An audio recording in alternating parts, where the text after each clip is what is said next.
ലോകത്തിന്റെ സാമ്പത്തിക വിനോദസഞ്ചാര തലസ്ഥാനമായി ദുബായിയെ മാറ്റിയ Sheikh Mohammed bin Rashid Dubai ഭരണാധികാരിയായി 2 പതിറ്റാണ്ട് പൂർത്തിയാക്കുന്നു.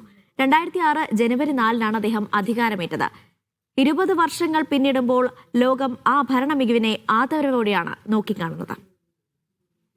2006 ജനുവരി 4-ന് സഹോദരൻ ഷെയ്ഖ് മക്തൂം ബിൻ റാഷിദിന്റെ നിര്യാണത്തെ തുടർന്നാണ് ഷെയ്ഖ് മുഹമ്മദ് ഭരണാധികാരിയായി ചുമതലയേറ്റത്. കഴിഞ്ഞ 20 വർഷം കൊണ്ട് അതിജീവനത്തിന്റെയും പുരോഗതിയുടെയും മാതൃകയായി അദ്ദേഹം ദുബൈയെ വളർത്തി. ബുർജ് ഖലീഫയും എക്സ്പോ 2020 ഉൾപ്പെടെ ലോകത്തെ അത്ഭുതപ്പെടുത്തിയ നേട്ടങ്ങൾ അദ്ദേഹത്തിന്റെ ദീർഘവീക്ഷണത്തിന്റെ അടയാളങ്ങളാണ്. ഭരണത്തിനപ്പുറം കാരുണ്യത്തിന്റെ മുഖം കൂടിയാണ് ഷെയ്ഖ് മുഹമ്മദ്. ഗ്ലോബൽ ഇനിഷ്യേറ്റീവ് വഴി ലോകമെമ്പാടും അദ്ദേഹം നടത്തുന്ന ജീവകാരുണ്യ പ്രവർത്തനങ്ങളും വിദ്യാഭ്യാസ മേഖലയിലെ ഇടപെടലുകളും ദശലക്ഷക്കണക്കിന് ആളുകൾക്കാണ് തണലാകുന്നത്. ജനങ്ങൾക്കിടയിലേക്ക് ഇറങ്ങിച്ചെല്ലുന്ന ഭരണാധികാരി എന്ന നിലയിൽ സ്വദേശികൾക്കും പ്രവാസികൾക്കും അദ്ദേഹം ഒരുപോലെ പ്രിയങ്കരനാണ്. സർക്കാർ സ്വകാര്യ മേഖലകളിൽ നൂതന സംവിധാനങ്ങൾ ഏർപ്പെടുത്തിയതിലൂടെ ലോകത്ത് ജീവിക്കാനും ജോലി ചെയ്യാനും ഏറ്റവും മികച്ച ഇടമായി ദുബായ് ഇന്ന് മാറി. വിവിധ സൂചികകളിൽ ആ മാറ്റം കൃത്യമായി കാണാം. 2 പതിറ്റാണ്ട് പൂർത്തിയാക്കുന്ന വേളയിൽ ലോകമെമ്പാടുമുള്ള ഭരണാധികാരികൾ ഉൾപ്പെടെ അദ്ദേഹത്തിന് ആശംസകൾ നേരുകയാണ്. Media 1 Dubai.